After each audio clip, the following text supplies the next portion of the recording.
अस्सलाम वालेकुम स्टूडेंट्स। आज हम पढ़ेंगे nature of roots of quadratic equation through discriminant. इसका क्या मतलब है? इसका मतलब है जब भी हम किसी क्वाड्रेटिक इक्वेशन का डिस्क्रिमिनेंट मालूम करते हैं और उसका जो आंसर आता है उसके हमने नेचर देखनी होती है, नेचर ऑफ रूट्स।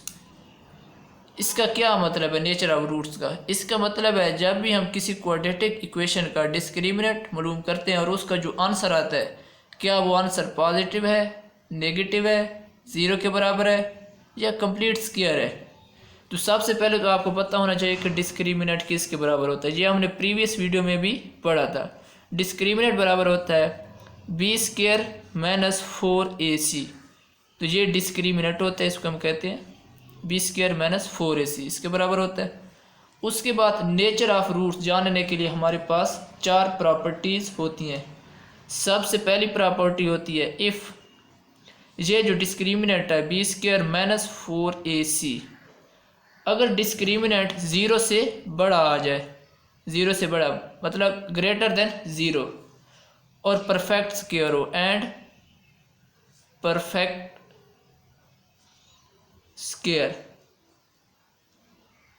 अगर किसी क्वाड्रेटिक इक्वेशन का डिस्क्रिमिनेंट ज़ीरो से बड़ा आ जाए और परफेक्ट स्क्वायर आ जाए, तो इसका मतलब है नेचर ऑफ रूट्स किस तरह की होगी?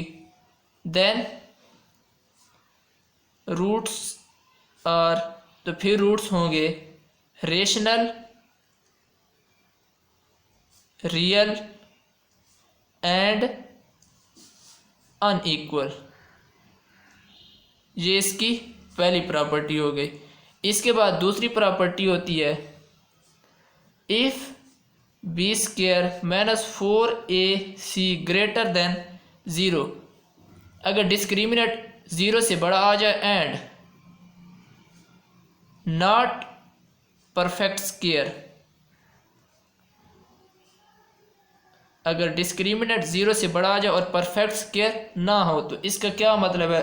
रूट्स किस तरह के होंगे? देन रूट्स आर, रूट्स किस तरह के होंगे? Roots are irrational, irrational, real and unequal होंगे। ये इसकी दूसरी प्रॉपर्टी हो गई। इसके बाद तीसरी प्रॉपर्टी है, थर्ड होती है if B square minus 4ac is equal to zero, अगर discriminant b square minus 4ac zero के बराबर आ जाए, तो फिर रूट्स किस तरह के होंगे?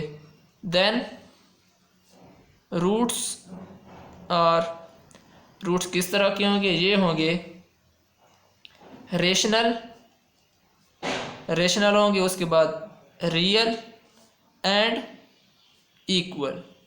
तो ये इसकी तीसरी प्रॉपर्टी आ गई। उसके बाद चौथी होती है, चौथी if B square minus 4ac less than zero, अगर डिस्क्रिमिनेंट ज़ीरो से कम आ जाए मतलब नेगेटिव आ जाए, तो इसका क्या मतलब हुआ? देन रूट्स आर, रूट्स किस तरह के होंगे? रूट्स होंगे इमेजिनरी, इमेजिनरी, या इसको हम कहते हैं कम्प्लेक्स, इनको कम्प्लेक्स भी कहते होते हैं, कम्प्लेक्स कॉन्जुगेट। तो ये हमारे पास चार प्रॉपर्टीज हो गई किसी भी इक्वेशन की नेचर ऑफ रूट्स चेक करने के लिए। तो इधर हम एक एग्जांपल ले लेते हैं। फॉर एग्जांपल हमारे पास कोई क्वाड्रेटिक इक्वेशन है। फॉर एग्जांपल इससे आपको इन चार प्रॉपर्टीज़ की आसानी से समझ आ जाएगी। जैसे हमारे पास कोई क्वाड्रेटिक इक्वेशन है, for example 7x square plus 8x plus 1 is equal to zero. सबसे पहले हम इसका डिस्क्रिमिनेंट मालूम करेंगे। डिस्क्रिमिनेंट किसके बराबर होता है? DISC, इसका मतलब होता है डिस्क्रिमिनेंट, ये बराबर होता है बी स्क्वायर माइनस 4ac। ये आ गया। तो इसके लिए हमारे पास a b c की वैल्यू होनी चाहिए।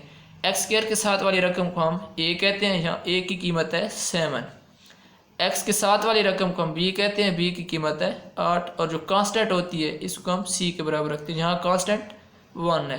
तो ये हमारे पास a b c की वैल्यूज आ गई। अब हम ये वैल्यूज़ इस डिस्क्रिमिनेंट में पुट कर देंगे। बी स्क्वायर मतलब 8 का स्क्वायर, ये आ जाएगा -4 ए की जगह आ जाएगा 7 और सी की जगह 1 आ जाएगा। ये बन जाएगा 64 माइनस ये बन जाएगा 28। 64 माइनस 28 ये 36 के बराबर आ गया। अब हम देख सकते हैं कि हम इस क्वाड्रेटिक इक्वेशन ये जो हमें दी गई थी 7x² प्लस 8x प्लस 1 का डिस्क्रिमिनेंट मालूम किया तो हमारे पास 36 आंसर आ गया। अब हमने इसकी नेचर चेक करनी है तो हम देख सकते हैं कि ये 36 किसका कंप्लीट स्क्वायर है, 6 का कंप्लीट स्क्वायर है। इसका मतलब क्या हुआ, इधर हम प्रॉपर्टी जो हमने लिखी थी इसमें से देखेंगे ये पहली प्रॉपर्टी सेटिस्फाई हो रही है।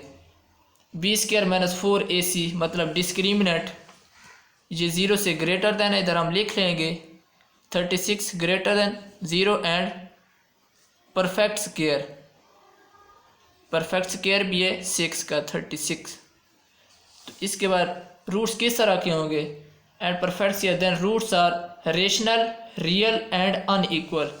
इसका मतलब हुआ रूट्स आर रेशनल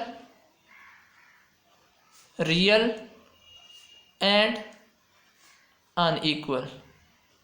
तो ये हमारे पास नेचर ऑफ रूट्स को चेक करने के लिए 4 प्रॉपर्टीज होती हैं। इसके बाद हमें जो इक्वेशन दी जाती है सबसे पहले हमने उसका डिस्क्रिमिनेंट चेक करना होता है, मालूम करना था। उसके बाद जो इसका आंसर आता है उसको हमने चेक करना होता है कि वो कौन सी प्रॉपर्टी को सेटिस्फाई कर रहा है। तो thank you for watching students and Allah हाफिज़।